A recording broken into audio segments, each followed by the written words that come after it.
Le dispositif d'aides économiques Créagir 33 fête ses 15 ans. Initiative unique en France de la part du Conseil général de la Gironde, le président Philippe Madrelle ainsi que Jean-Luc Leys, vice-président en charge du développement économique, ne se sont pas gênés pour mettre en avant le caractère exceptionnel du maintien de ce dispositif dans un contexte économique de crise profonde. Après une table ronde et un débat en présence d'experts en la matière, les lauréats se sont vus remettre leurs trophées symbolisant leurs aides financières. Nadine Lougnon-de-Dieu, considérée comme la cheville ouvrière de Créagir 33 depuis l'année 2000, met particulièrement l'accent sur les liens humains avec les candidats et l'aide au montage des dossiers, avec souvent des relations qui vont au-delà de cette fonction. Il faut les accompagner parce que certains ont choisi la création d'entreprises pour se créer leur propre emploi. Donc ça c'est très important, de ne pas laisser seuls devant les détails administratifs parce que nous, le dossier, il nous paraît très simple. Et pour eux, donc il faut savoir les accompagner. Et c'est vrai qu'au fil du temps, de par cette relation que j'ai su créer avec d'anciens bénéficiaires, il y a eu la création de ce club Créagir 33, où donc les chefs d'entreprise, qui sont très nombreux ce soir, se sont mis, on dit au Conseil général, nous on va créer une association et on va vous aider dans l'accompagnement.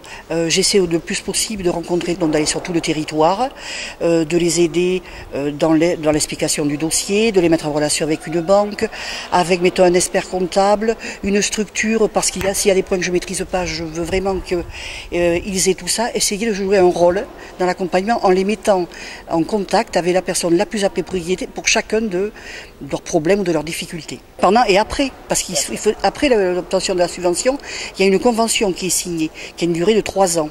Et pendant cette période-là, eh bien les gens, il faut les accompagner, suivre leur évolution, savoir aussi s'ils n'ont pas des problèmes, savoir rester à leur écoute même après l'octroi de l'aide. Les principaux écueils à éviter, c'est que je dis toujours, il faut que la subvention, ça soit un petit plus, c'est-à-dire établir un plan de financement sans cette subvention.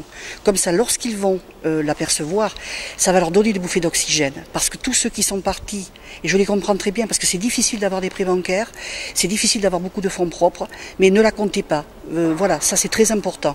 Et surtout, ne pas hésiter à parler. C'est vrai que c'est pas évident, mettons pour bénéficiaire du RSA, simplement de dire je suis bénéficiaire du RSA.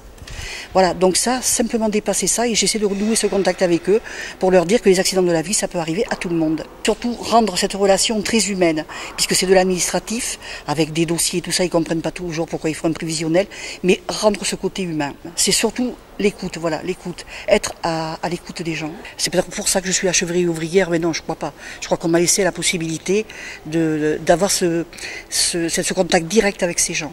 Yves Gégorel, professeur de stratégie financière à Bordeaux 4, a posé la question à 2 reprises de savoir pourquoi le Conseil général de la Gironde est le seul département à avoir mis en place ce système qui perdure. Une question laissée sans réponse, mais qui prouve que les créateurs et repreneurs économiques girondins sont privilégiés.